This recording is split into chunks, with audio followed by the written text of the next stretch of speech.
Matt Roloff and Caryn Chandler had a story prepared, and on the surface, it was a perfect story. The missing cash from the farm, they claimed it wasn't missing at all. They claimed it was spent on undocumented farm expenses, fertilizer, diesel, day labor, repairs paid for under the table to keep the pumpkin patch running during the busy season. It was the oldest excuse in the book, untraceable and completely gone.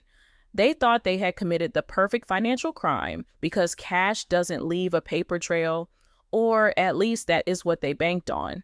But they made one critical, fatal mistake. They didn't burn the money, they didn't bury it, they deposited it. And in the 21st century, every single dollar that enters the banking system leaves a digital footprint, a ghost in the machine that never truly disappears. For 6 long, agonizing months, while the district attorney struggled to build a case, Chris Marek was quietly funding a secret, independent investigation. Leveraging his real estate background and an obsessive attention to detail, he employed a team using the same forensic technology the FBI uses to track international cartels. He was on a mission to follow the money, no matter where it led. And what he found was not just a smoking gun, but a trail of digital breadcrumbs leading from a pumpkin patch in Oregon across state lines directly into a secret financial stronghold. This is the story of the forensic report that shattered the defense, exposed the lies, and turned the tide of the entire investigation. This is how Chris Marek traced the money back to Caryn's account. But before we open the files on this financial manhunt and reveal the evidence that changed everything, I need you to do something for me. If you want justice for Amy and you want to see the truth come to light, hit that like button right now. It helps this video get past the algorithm and in front of more eyes. And trust me, Matt and Caryn do not want this story to be heard. If you are new here, welcome to the front lines of the investigation. Subscribe to LPBW Update and turn on those notifications because the information we are breaking today comes from deep within the investigation, and you will not hear this level of detail anywhere else. Join the team and let's get to the truth. To understand the magnitude of what Chris Marek pulled off, we first have to understand the wall he was up against. We call it the cash. The cash defense. When the news first broke that over $200,000 was missing from the pumpkin patch accounts, a story we covered in our previous deep dive, Matt Roloff's legal team didn't panic. They didn't scramble, they simply pivoted. Their argument was elegant in its simplicity and frustratingly difficult to disprove. They admitted the money was withdrawn. They admitted the cash was gone, but they vehemently denied it was stolen. According to exclusive insider theories and reports from the pre-trial hearings, Matt's defense team argued that running a farm of that magnitude requires liquidity. They claimed that the $200,000 was a slush fund used for legitimate business operations that simply didn't have receipts. They painted a picture of a chaotic harvest season where vendors demanded cash, where equipment needed instant repairs, and where temporary workers were paid on the spot. They argued that Matt, being the visionary but disorganized businessman, simply failed to keep the paperwork. Being bad at bookkeeping is not a crime. Being disorganized is not theft. And that was their shield. This argument created what legal experts call reasonable doubt. In a court of law, the burden of proof rests entirely on the prosecution. The district attorney had to prove not just that the money was taken, but that it was used for personal enrichment. They had to prove it went into Matt or Caryn's pocket, not into the farm. And that is where the case was stalling. Cash is anonymous. Once it leaves the bank in a duffel bag, as witnesses allege seeing, it ceases to have an identity. If Matt said he paid a contractor $20,000 in cash for fencing, and that contractor was unreachable, it became a he said, she said situation. The prosecution was stuck. They had the motive, they had the opportunity, but they did not have a destination. They couldn't show the jury where the money ended up. This was the dark cloud hanging over Amy Roloff's head. Sources close to the family reported that Amy was terrified. She knew in her gut that the money hadn't been spent on the farm. She knew the farm's operations better than anyone, and she knew that kind of cash didn't just evaporate into fertilizer and diesel without leaving a trace. But knowing it and proving it are two very different things. The DA was urging caution, suggesting a plea deal might be necessary if they couldn't find a tangible link. The narrative was being spun that this was just a family dispute over bad accounting, not a criminal conspiracy. But Chris Marek wasn't buying it. Chris, a man who has spent his career in real estate, dealing with escrow, titles, and complex financial transactions, knew that people like Matt and Caryn don't hoard cash just to look at it. He knew that eventually that money had to re-enter the system. You can't pay a mortgage with a suitcase of cash. You can't buy stocks with bills stuffed in a mattress, at least not easily.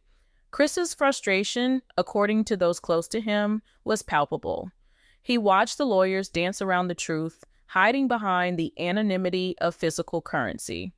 He decided that if the district attorney didn't have the resources or the time to hunt down every single dollar, he would do it himself. Chris knew that Matt and Caryn were arrogant. They believed they were smarter than everyone else in the room. They believed that because they had physically removed the money from the farm's accounts, they had severed the link. But Chris was betting on their greed. He was betting that they wouldn't just spend the money on dinners and vacations. He suspected they were trying to build a nest egg, a golden parachute for their life in Arizona. And to do that, they would need to get that money back into a bank. This brings us to the turning point of the entire saga, the investigation. Chris Marek didn't just play detective, he became a financier of truth. As we reported in a previous update, Chris had liquidated a significant portion of his own assets. At the time, many speculated he was doing this to cover legal fees or perhaps to buy a new property. But new information suggests that a large chunk of those funds went to hiring a boutique forensic accounting firm based out of Seattle, a firm staffed by ex-IRS special agents and former FBI financial crimes experts. This wasn't a standard audit. This was a transaction tracing operation. Chris handed them everything he had, the dates the cash went missing from the farm, the amounts, and crucially, Matt and Caryn's known travel schedules. He gave them the puzzle pieces and paid them to find the picture. The firm used proprietary software, the kind of high-tech data mining tools usually reserved for counterterrorism or tracking money laundering syndicates. This software doesn't just look at bank statements, it cross-references millions of data points. It looks at ATM locations, deposit timestamps, flight logs, cell phone tower pings, and public spending records. The premise of the investigation was based on a concept known in the financial world as structuring, or more colloquially, smurfing. In the United States, under the Bank Secrecy Act, any cash deposit over $10,000 triggers a currency transaction report, or CTR, which is sent directly to the federal government. Matt and Caryn, for all their alleged deceit, are not stupid. They would know this. They would know that walking into a bank and slamming down $200,000 in cash would bring the IRS to their door in 24 hours. So the theory was that they would break the money down. They would make small, seemingly random deposits, $3,000 here, $5,000 there, always keeping it under the reporting limit to avoid tripping the censors. The forensic team fed the parameters into their system. They were looking for a needle in a haystack, but they had a very powerful magnet. They set the software to scan for cash deposits made into any financial institutions that could be linked to Caryn or Matt, filtering for amounts between $2,000 and $9,000. They overlaid this data with a timeline of the last 3 years. For the first few weeks, the system returned nothing but noise. It seemed like the cash defense was holding up. Maybe they really had spent it. Maybe they were keeping it in a safe in Arizona. The tension in the Roloff Marek household was reportedly at an all-time high. Chris had gambled a fortune on this investigation, and it looked like it was coming up empty. But Chris insisted they keep looking.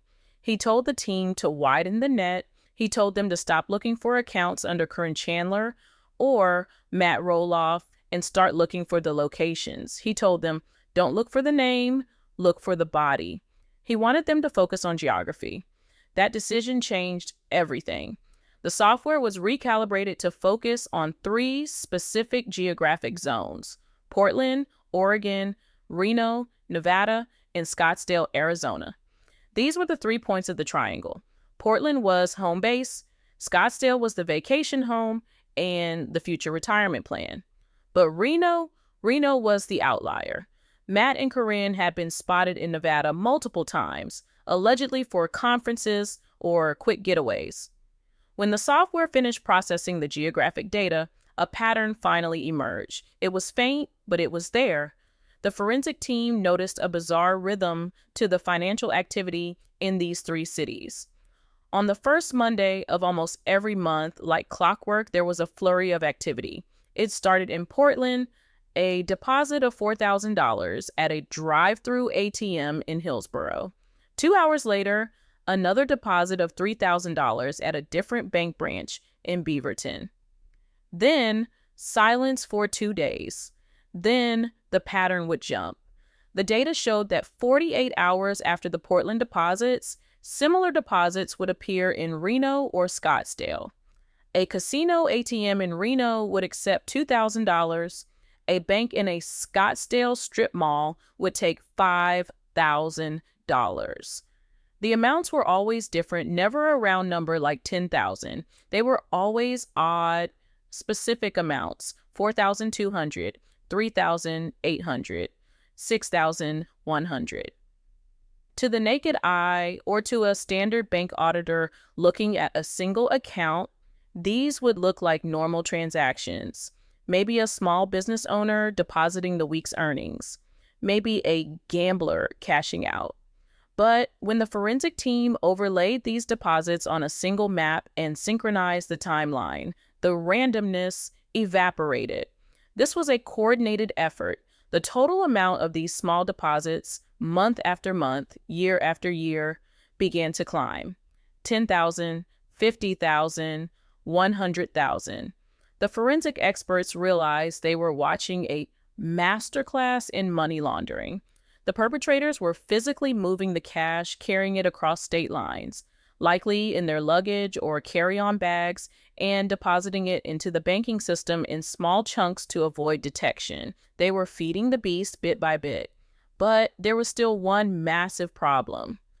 The software had found the deposits and it had found the locations, but it hadn't identified the account.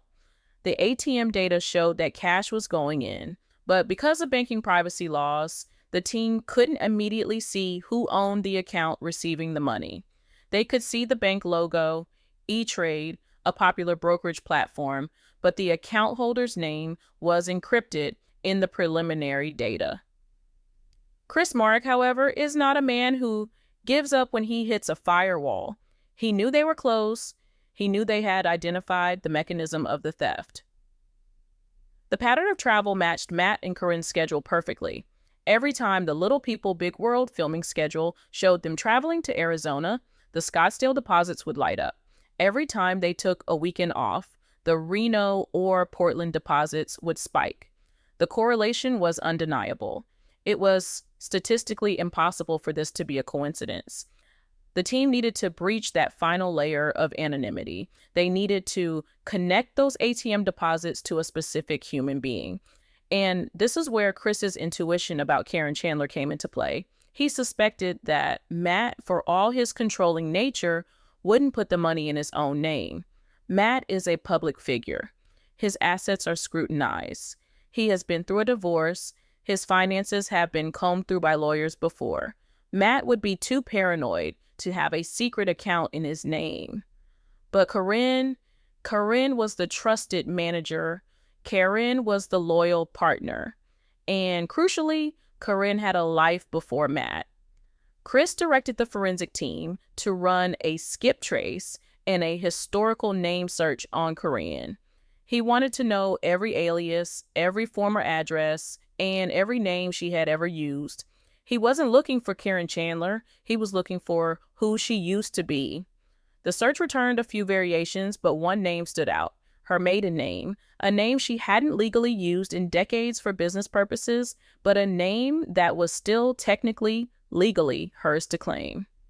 The team ran the search again, this time filtering the E-Trade data for accounts linked to the name Caryn Saunders.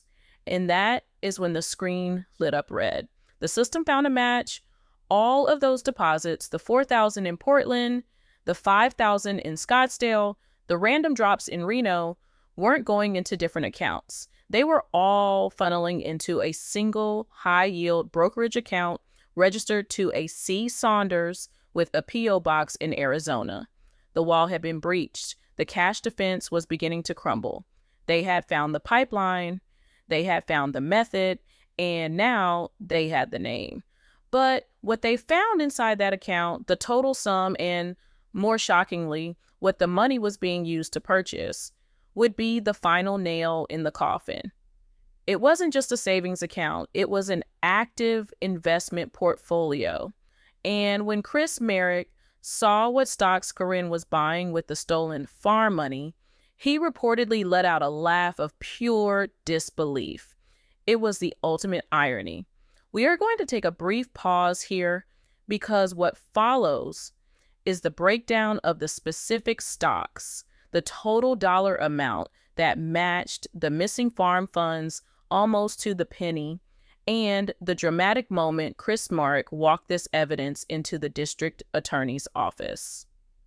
If you are as gripped by this investigation as I am, make sure you are subscribed. You need to hear how this ends. We are talking about a total of nearly $200,000, and the specific companies Caryn was investing in will blow your mind.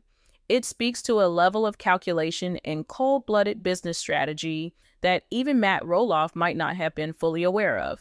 The investigation was now moving from a theoretical exercise to a hard evidence accumulation phase.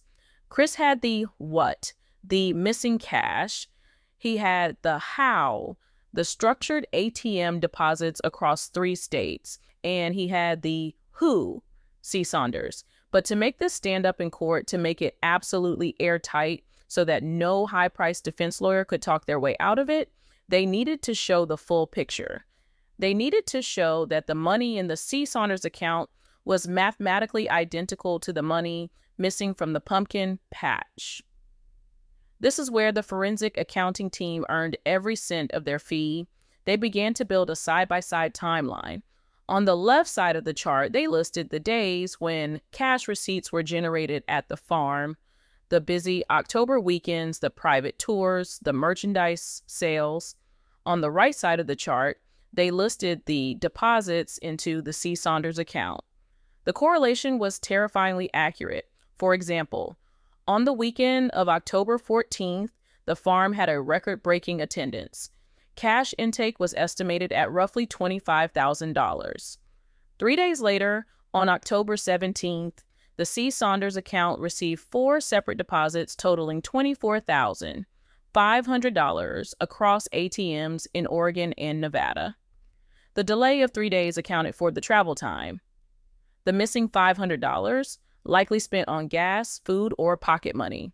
The pattern repeated itself over and over again: a big weekend at the farm, followed by a smurfing trip to the ATMs. It became clear that this wasn't just skimming.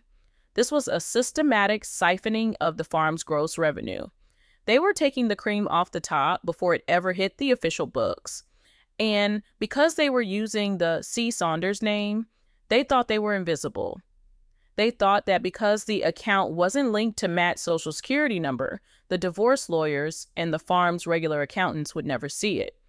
And they were right until Chris Marek decided to look. The team calculated the total deposits over a 3-year period.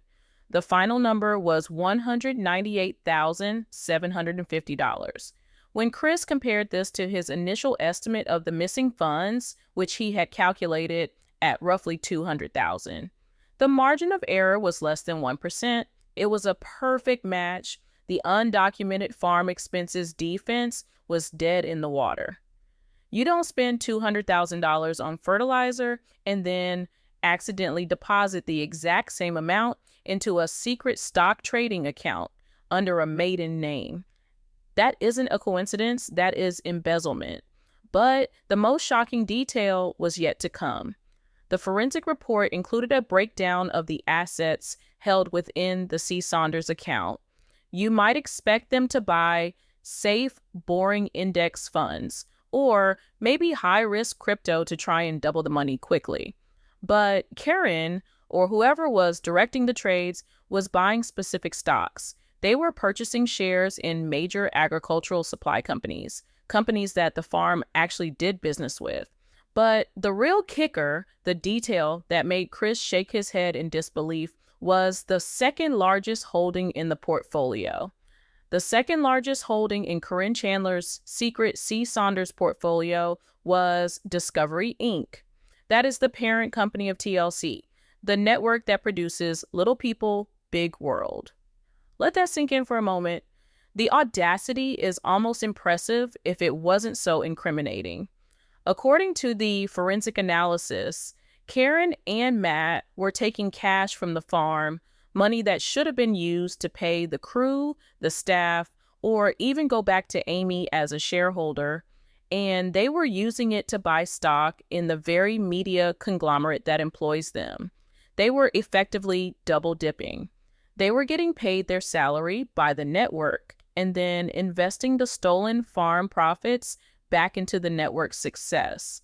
It was a closed loop of greed. They were betting on their own show's longevity, using money they had siphoned off the top of the family business.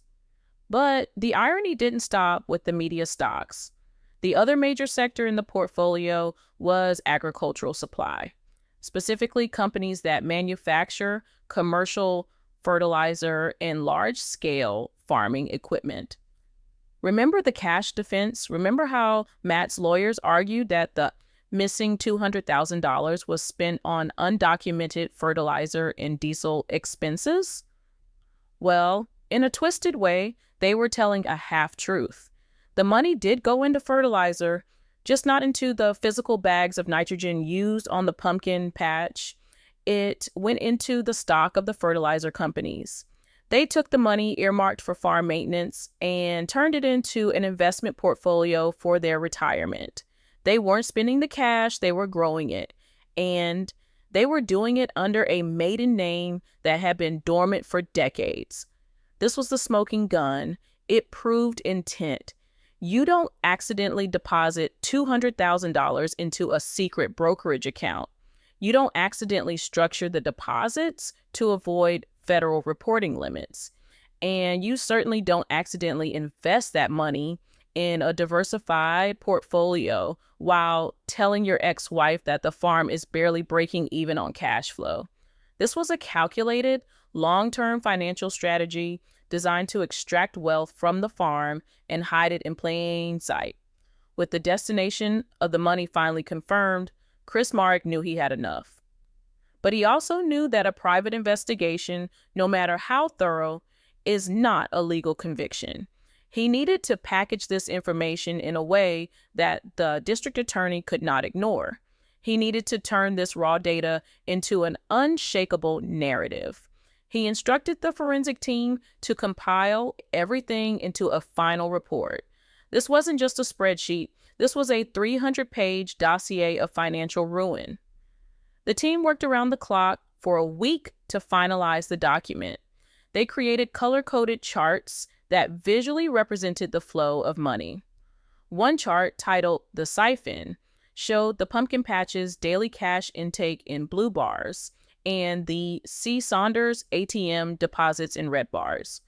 When you place the transparencies over each other, the red bars lined up perfectly in the gaps between the blue bars. It was a visual representation of theft. They included screenshots from the ATM security cameras.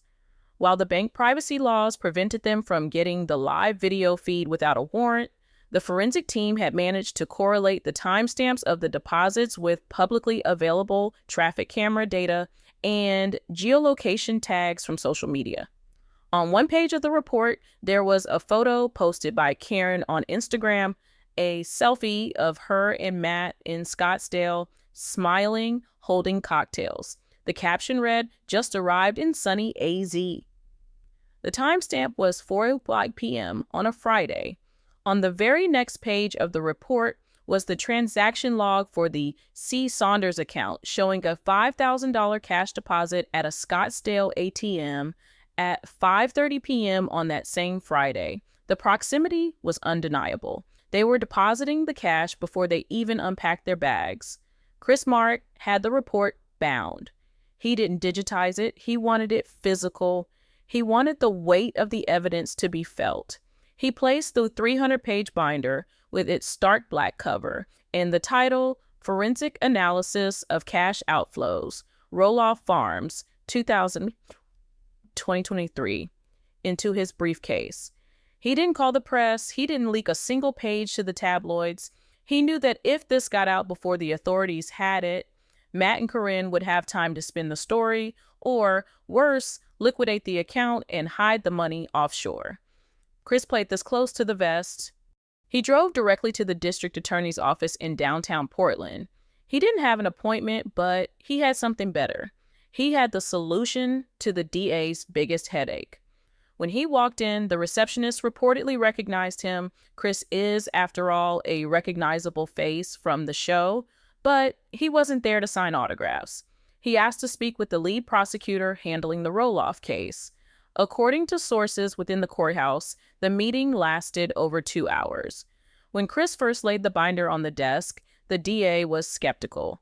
Private investigations are often messy, legally gray, or full of conjecture. But as Chris walked them through the transaction tracing section, as he showed them the map of the ATM locations overlaying Matt's travel itinerary, the skepticism in the room evaporated. The atmosphere shifted from polite dismissal to intense focus. The DA realized that Chris hadn't just brought them a tip, he had brought them the entire case on a silver platter. The cash defense, the idea that the money was untraceable, was dead. Chris had done the legwork that the state didn't have the budget or the manpower to do. He had connected the dots. The prosecutor reportedly looked at the section detailed the C. Saunders account and realized that this was the key to the subpoena they had been unable to get. Up until this moment, the DA couldn't subpoena Caryn's personal investment accounts because they had no probable cause to believe the farm money was there. A judge would have thrown it out as a fishing expedition, but with this report, with the mathematical certainty of the deposit dates matching the farm's missing cash, they had more than probable cause. They had a roadmap. The district attorney looked at Chris and reportedly said, "This changes everything." With this binder entered into evidence, the state could now legally request a full official subpoena of the E-Trade account. They wouldn't need to rely on the forensic software's best guess anymore. They could force the bank to hand over the official records, the signature cards, the IP addresses used to log in, and the withdrawal history. The private investigation had unlocked the door for the full force of the law to step through.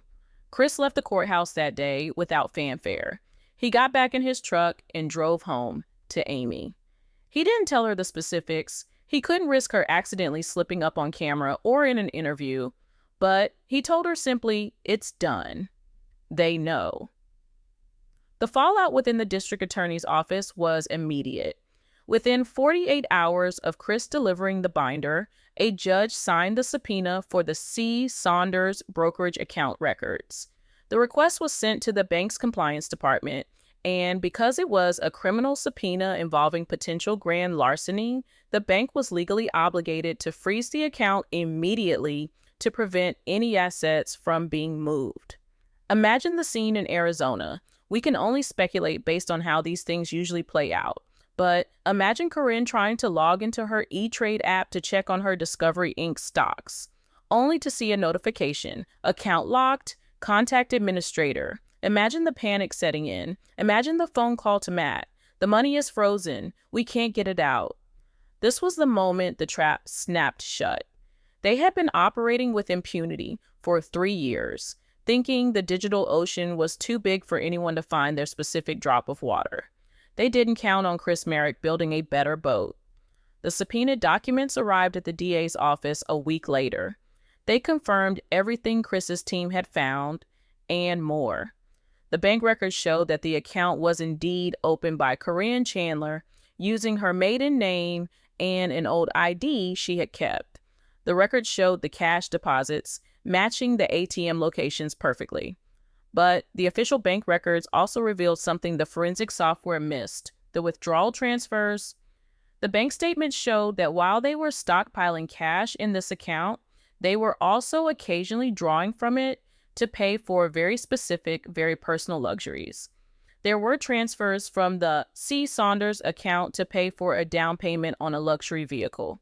There were transfers to pay for a high-end landscape architect for the Arizona property.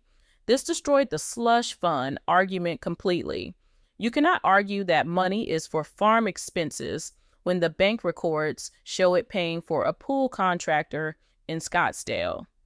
The link between the stolen farm money and personal enrichment was now documented in black and white, stamped by the bank, and admissible in a court of law.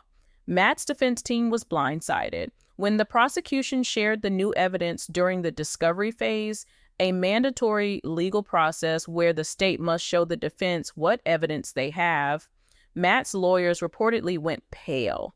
They had built their entire strategy around the ambiguity of cash. They were prepared to argue disorganization and bad bookkeeping. They were not prepared to defend against a forensic accounting of a secret brokerage account under a fake name. The cash defense wasn't just dead, it had become a liability. By claiming the money was for farm expenses and then being caught with that money in a personal stock portfolio, they had inadvertently proved they were lying to investigators. The cover-up had become a crime in itself. The dynamic of the entire legal battle shifted overnight. Before the report, Matt held all the cards. He had the money, he had the control, and he had the reasonable doubt. After the report, he was on the defensive. The DA was no longer talking about a plea deal that involved a slap on the wrist. They were talking about felony embezzlement charges. They were talking about tax evasion because, remember, none of that cash had been declared as income. It was farm expenses in the books, but personal investment in reality. That is tax fraud. And the IRS, unlike the local police, does not play games. Chris Marek's role in this cannot be overstated. In the world of reality TV, the partners are often seen as side characters, there to support the main cast. Chris was often portrayed as the quiet guy, the one who just wanted to go for a motorcycle ride or sell a house. But in this narrative, Chris emerged as the protagonist. He didn't use drama, he used data. He didn't use screaming matches, he used subpoenas. He understood that in a high-conflict divorce involving millions of dollars, the person with the best paperwork wins. And thanks to his background in real estate, where a single missing document can tank $1 million deal, he knew exactly what to look for. The DA's office began to prepare for the pretrial hearing. This is the session where the judge determines if there is enough evidence to go to a full jury trial. Usually, these hearings are procedural and boring. But with the Marek report, as the DA's office had informally started calling it, on the table, this hearing was shaping up to be a bloodbath for the defense. The prosecution planned to call the lead forensic accountant from Chris's team as an expert witness. They planned to project the blue bar, red bar charts onto the screen in the courtroom. Rumors began to circulate that Matt's team was frantically trying to suppress the evidence. They filed motions claiming that the private investigation was an invasion of privacy, that the data was obtained illegally. But the judge struck those motions down. The data was public record. ATM locations and stock trades are not private if you are laundering money. The judge ruled that the investigation was lawful and the evidence was admissible.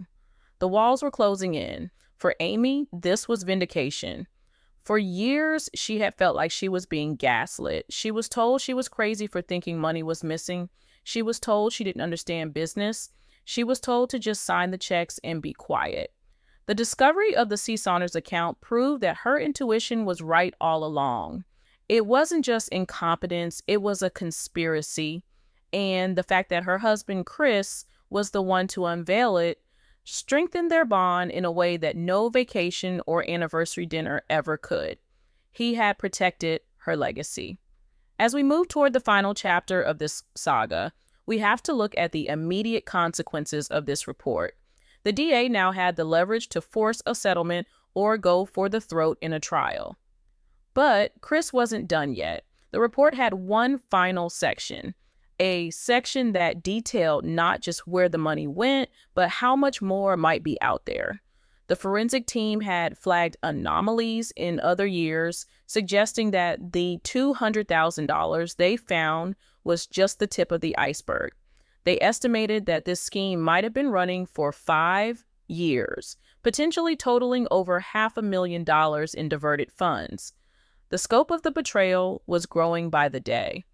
And as the pretrial hearing approached, the question wasn't if Matt and Caryn were guilty. The data said they were. The question was, who would turn on whom first? When the pressure gets this high, when federal prison time becomes a real possibility due to the structuring charges, loyalty tends to evaporate. Would Caryn claim she was just following Matt's orders? Would Matt claim he didn't know about the C. Saunders account? The stage was set for the final confrontation. The courtroom was booked. The Marek report was sitting on the judge's bench, and the world was about to find out exactly what happens when you try to outsmart a man who knows how to follow the money. We are about to enter the final phase of this story, the report being presented in open court, the public reaction, and the hero's welcome Chris Marek received. This is the moment where the villains realize they have lost. But before we get to the conclusion, I want to ask you, do you think the authorities should also investigate the years prior to what Chris found? If they found $200,000 in 3 years, how much do you think is really missing? Drop your estimates in the comments below. I'm reading all of them. Now, let's get back to the courtroom. The day of the hearing arrived and the atmosphere was electric. This wasn't just a reality TV dispute anymore. This was a financial crimes tribunal.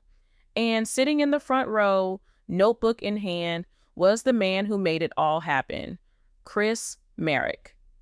The air in the courtroom was heavy, the kind of silence that usually precedes a natural disaster. On one side of the aisle sat Matt Roloff and Caryn Chandler, flanked by a team of high-priced defense attorneys who looked confident, perhaps even a little bored. They were still banking on the cash defense, convinced that without a paper trail, this hearing would be nothing more than a procedural formality. On the other side sat the district attorney, looking calm, with a single black binder resting on the table in front of him. And just behind the bar, in the public gallery, sat Amy Roloff and Chris Marek. Amy looked nervous, her hands clasped tightly in her lap. Chris looked different. He sat with the stillness of a man who knows the end of the movie before it even starts. He wasn't nervous. He was waiting. The proceedings began with the usual legal jargon. The defense moved to dismiss the case, citing a lack of concrete evidence linking the missing farm funds to their clients.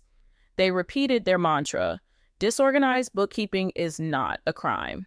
They argued that the prosecution was relying on hearsay and speculation. It was a strong opening, and for a moment, it seemed like the judge was nodding along. The defense attorney sat down, looking satisfied. Then the district attorney stood up. He didn't make a speech. He didn't raise his voice. He simply picked up the black binder, the Marek report, and walked it to the center of the room.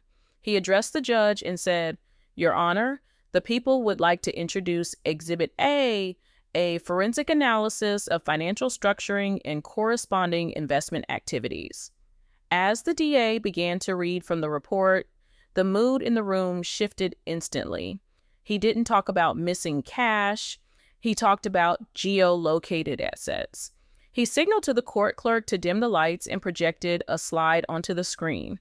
It was the chart Chris's team had built. The timeline of the farm's cash revenue overlaid with the timeline of the Saunders ATM deposits. The visual was devastating. It looked like a DNA match. Every spike in farm revenue was followed 48 hours later by a spike in the secret account. You could hear a pin drop. The defense attorney stopped whispering. Matt Roloff, who had been leaning back in his chair, suddenly sat up, squinting at the screen. Caryn stared straight ahead, refusing to look at the evidence looming over her. The DA then moved to the next slide, the asset allocation chart. He walked the court through the purchase of the agricultural stocks. He pointed out the specific dates of purchase, which aligned perfectly with the dates of the cash withdrawals. And then he delivered the final blow. He revealed the Discovery Inc. shares. The DA paused for effect, letting the irony hang in the air. He told the judge, "Your Honor, the defendants claim this money was spent on diesel and fertilizer to run the farm. Yet, the evidence shows the money was used to purchase stock in the very media company that films the farm. This suggests not only theft, but a calculated investment strategy using stolen capital." The cash defense didn't just die at that moment. It was obliterated. There was no way to explain this away. You cannot accidentally buy stock in your employer's parent company with money you claimed was spent on manure. The defense lawyers looked at each other. They knew they had been outplayed. They asked for an immediate recess. The confidence was gone. They were scrambling. During the recess, sources say the hallway outside the courtroom was chaotic. The defense team was seen arguing intensely in a huddle, but inside the courtroom, it was quiet. The district attorney walked over to the gallery railing. He didn't make a big scene, but he looked directly at Chris Marek. According to witnesses, he gave a nod, a small professional acknowledgement. In the official record of the hearing, the DA stated, "The state would like to acknowledge the extensive independent investigation provided by the victims' representatives, which was instrumental in uncovering these assets." He didn't say Chris's name. He didn't have to. Amy squeezed Chris's hand. She looked at him with a mix of shock and adoration. She knew he was smart. He was a successful real estate agent, after all, but she had no idea he was capable of this. He had taken on the role of a forensic detective, a financial crusader, and he had done it all to protect her. He hadn't just saved the money, he had saved her sanity. He proved she wasn't crazy. He proved she was right. When the court reconvened, the tone had changed completely. The judge ruled that the evidence in the binder was admissible and that the subpoena for the full E-Trade history would stand. The defense's motion to dismiss was denied. The judge looked over his glasses at the defense table and said, "In light of this new evidence, I suggest counsel prepare for a very difficult trial." This was the checkmate. Chris Marek had effectively forced their hand. With the evidence now on the public record, Matt and Caryn were cornered. If they went to trial, the Saunders account would be dissected in front of a jury. Every transaction, every luxury purchase, every stock trade would be public knowledge. The reputational damage would be catastrophic, not to mention the potential prison time for structuring cash deposits. The only option left for them was to negotiate a settlement, to pay the money back, and to pray the DA didn't press for maximum charges. As Chris and Amy left the courthouse that afternoon, the paparazzi were waiting. Usually Chris hangs back. He lets Amy take the lead. He lets her answer the questions about the show and the kids. But this time, the dynamic was different. Amy stepped back. She gestured to Chris. She didn't say anything to the cameras, but her body language screamed pride. She was walking with the man who had beaten Matt Roloff at his own game. Chris Marek's legacy in the history of Little People, Big World is forever changed. For years, viewers saw him as the new guy, the rebound, the nice man who liked motorcycles and camping. But the forensic report revealed a different side of him. It showed a man of high intelligence, fierce loyalty, and a lethal competence when it comes to business. He didn't get involved in the screaming matches at the pumpkin patch. He didn't write angry Facebook posts. He simply followed the money. He used the one thing Matt and Caryn couldn't manipulate: math. The narrative of the show has always been about the farm. Who owns it? Who runs it? Who deserves it? But Chris proved that the real battle wasn't about the dirt. It was about the data. He exposed the hypocrisy of the slush fund and revealed the greed hiding behind the farm expenses. He did what the lawyers couldn't do. He did what the producers couldn't do. He found the truth. This investigation sends a powerful message to anyone watching. In the digital age, you cannot hide. You can burn receipts. You can deal in cash. You can use maiden names and P.O. boxes. But if you put that money into the system, if you try to grow it, someone with enough patience and the right software can find you. Matt and Caryn thought they were playing chess while everyone else was playing checkers, but they didn't realize Chris Marek was playing 4D chess with a supercomputer. As the dust settles, the question now is what happens next? The evidence is undeniable. The Saunders account is frozen. The stocks are likely being liquidated to pay for legal fees or restitution, but the emotional toll is just beginning. How does the family recover from this? How does Zach react, knowing his inheritance was being siphoned off into a secret stock portfolio? And most importantly, what does Amy have to say now that the gag order is effectively lifted? This brings us to the most explosive part of this entire saga. Sources are telling us that Amy is preparing to sit down for a tell-all interview. She has been silent for legal reasons, terrified of jeopardizing the investigation. But now that Chris has handed the DA the smoking gun, the gloves are off, we are hearing that she is going to discuss not just the money, but the years of gaslighting that led up to this discovery. She is going to talk about the time she asked about the finances and was told she was confused. She is going to reclaim her narrative. Matt and Caryn thought cash was king, but in the end, data was the ace. Chris Marek's methodical, brilliant investigation proved that the truth always leaves a footprint.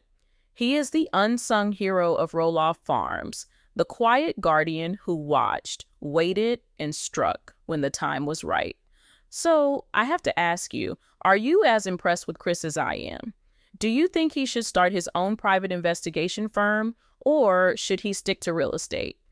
And honestly, do you think Matt and Caryn will serve time, or will they settle out of court to keep the rest of their secrets buried?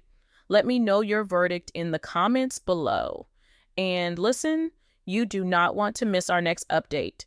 We are tracking the scheduling of Amy's interview, and we have insiders looking into another potential account that the forensic team might have flagged, one that involves offshore holdings.